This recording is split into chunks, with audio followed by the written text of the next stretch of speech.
In today's video, we go to the quiet towns of Hartlepool and Hordern, nestled along England's northeast coast, which became the centre of a series of shocking and violent criminal acts. Orchestrated by James Stevenson and his associates, these incidents involved arson, vandalism, gun violence, and a fierce territorial battle. The events left the community reeling. We take a look at the case, the police investigation, and the trial.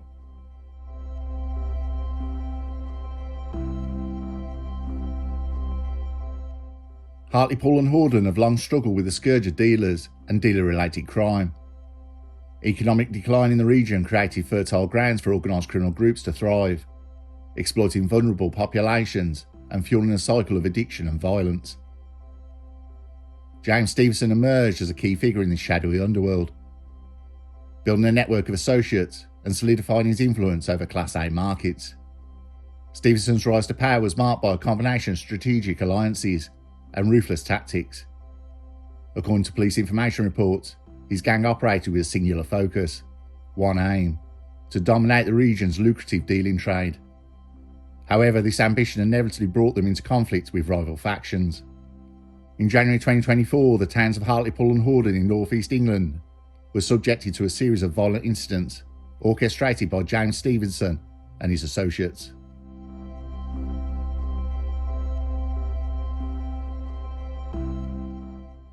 The violent spree was rooted in a bitter feud over dealing territory. James Stevenson was the leader of the gang and sought to assert dominance over rival factions in the region that kept encroaching on his turf. The rival gang was in fact two smaller gangs that had teamed up. They both bought from the same supplier. The gang's leaders figured it would be better to work together than be apart and be rivals. It worked so good other gangs were wanting the same deal and started agreeing and started marking out dealers' territories, going straight through Stevenson's patch. The gangs had been warned about dealing on Stevenson's territory, but carried on regardless. They didn't care. Customers were buying, they had cheaper and better quality product. The two smaller gangs started making significant money. Stevenson was getting enraged by it. Tensions between Stevenson's gang and competing groups had been simmering for months. A territorial dispute over key distribution routes escalated into threats and minor skirmishes and fights. And by early January, the conflict had reached boiling point. Stevenson's associates included a mix of seasoned criminals and younger recruits. Each played a role in the gang's operations. Among them were Wayne Griffin, Connor Ellison, and Jonathan Miller, who were integral in planning and executing the group's violent activities. The gang's willingness to resort to extreme measures became evident as they prepared for a weekend of coordinated attacks, designed to send a message to their rivals. Stevenson had had enough, and in one night his quest for control set the stage for a violent event that would see retaliation from the rival gang. Stevenson had a choice. Now this could be done in several ways, but attacking people leaves evidence and the police will normally be brought in. Attacking property, though, is seen as sniper stuff, but it does install fear. It shows we can get you any time. If you go mob-handed, it also shows we have the numbers.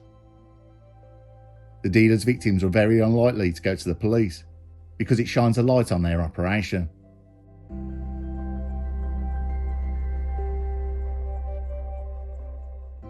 On Sunday, January the 7th, James Stevenson, Connor Ellison, Graham Oliver, Jonathan Miller, and Wayne Griffin began putting the plan into action. They had stolen 3 cars to be used in the attack: a Skoda, a BMW, and a Mitsubishi Shogun. They all travelled in convoy to a address in Hartlepool. The house was home to the partner of one of Stevenson's alleged rivals, and on arriving at the address, several men set about attacking the car on the drive with baseball bats, before setting it alight. At the time of the attack, a woman and 4 children aged between 4 months and 5 years were inside the house. The gang also reversed a Mitsubishi Shogun into the living room wall 4 times, causing serious damage and knocking down the front of the house,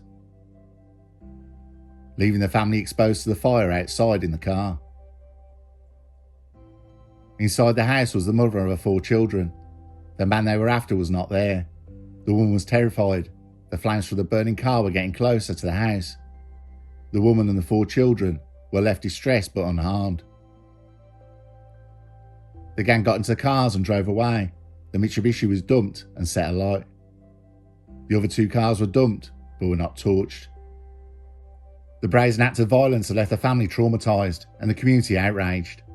Police investigations later revealed CCTV footage that captured the gang's movements, providing critical leads in the case.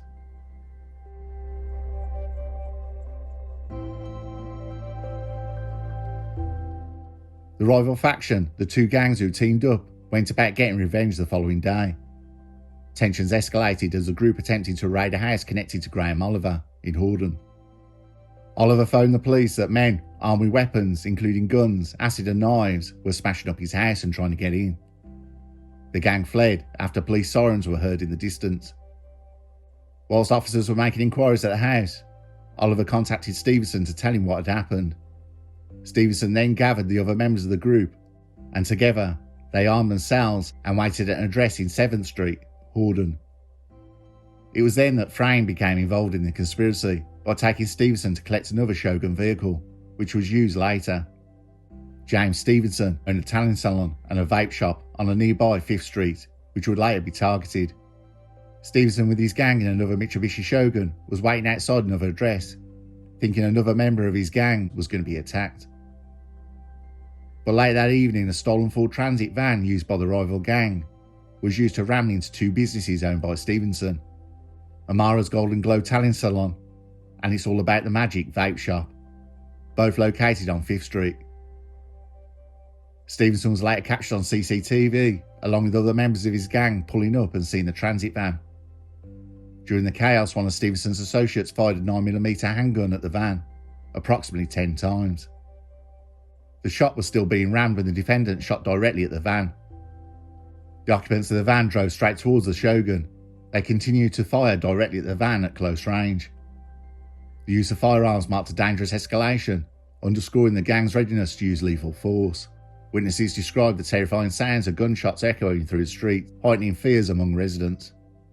About an hour later, a 6-minute-long accidental pocket dial voicemail was left on Stevenson's phone from one of his gang, in which one man could be heard telling another, "You will need an alibi." Police found multiple messages between the gang and records of calls implicating their involvement in the attacks, their preparation and aftermath. The burnt shell of the second Shogun was found a week later.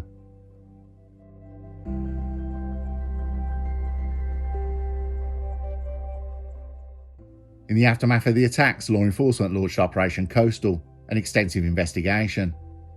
The calls from the public were amazing. The police drawed on resources from across the region. Detectives sifted through over 400 hours of CCTV footage, piecing together the gang's movements and identifying key suspects. During a series of dawn raids, police discovered significant quantities of product, including Class A-H, valued at £44,000, Class AC, worth £31,000, and £21,000 in plants. These findings underscore the financial stakes driving the gang's violent actions. Additional evidence, such as a 9mm casing recovered from Mount Pleasant Farm, a property linked to Paul Frayne, provided critical forensic links to the 5th Street shooting. The cartridge casing was found on the back of a low-loader truck. Forensic officers determined it being fired by the same gun used in the 5th Street shooting, although the gun itself has never been found. Despite the gang's efforts to cover their tracks, meticulous police work led to their arrests. The operation highlighted the importance of coordinated investigative efforts in dismantling organised crime networks. Phone data was also used. The woman from the house in the first attack told police she heard a banging on the front of her house and looked outside. 3 people standing around her car, hitting it with bats, and then they set it on fire. The Shogun then began reversing to the front of the house, smashing the windows. I took the children into the bedroom, and the police were called. The car was rammed into the front of the property 4 times, and the lower front of the house collapsed. Fire damage was caused as my car was fully ablaze. One of the men at the scene had dropped a bottle, and DNA on the bottle belonged to Wayne Griffin, and his prints were found on bats in the back of the Skoda.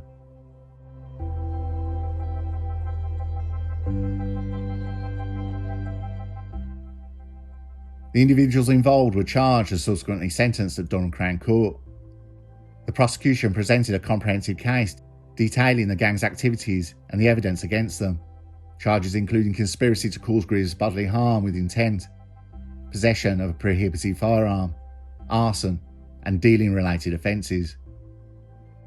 The sentences handed down were: James Stevenson, 32 years old, was sentenced to 16 years and 9 months. Wayne Griffin, 48 years old, was sentenced to 19 years and 9 months. Connor Ellison, 26 years old, was sentenced to 13 years. Jonathan Miller, 31 years old, was sentenced to 16 years and 9 months. Shane Lee, 22 years old, was sentenced to 9 years. Graham Oliver, 30 years old, was sentenced to 5 years and 4 months. Paul Frayne, 56 years old, was sentenced to 14 years in prison.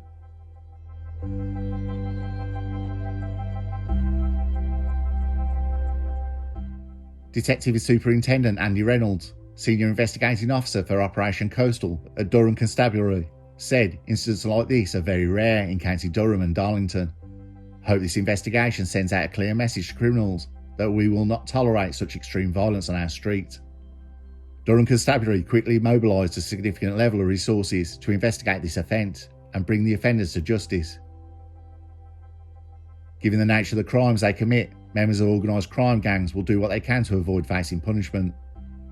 But the overwhelming evidence gathered in this case meant they had no option but to plead guilty to all charges. The outcome in this case is a testament to our communities who stood up and said this was completely unacceptable. I would like to thank them for their continued help and support. I am extremely proud of all our hard work, and this was a real team effort, which has ultimately brought these men to justice and made County Durham and Darlington a safer place to live.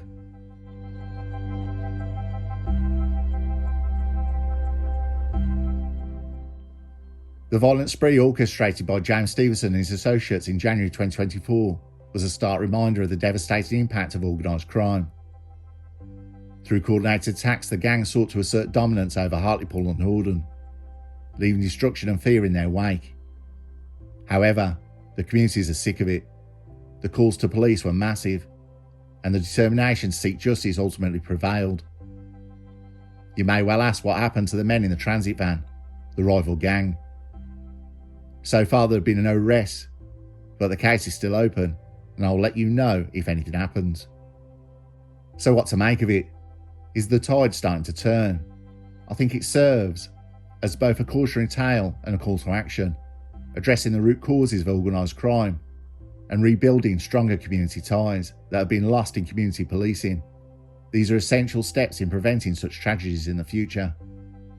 Over 10 years by me, we have lost 14 police stations. They have all been sold to turn into care homes and trendy apartments. This is unacceptable. Community policing needs to be restored, instead of just being reactionary half an hour later after the event.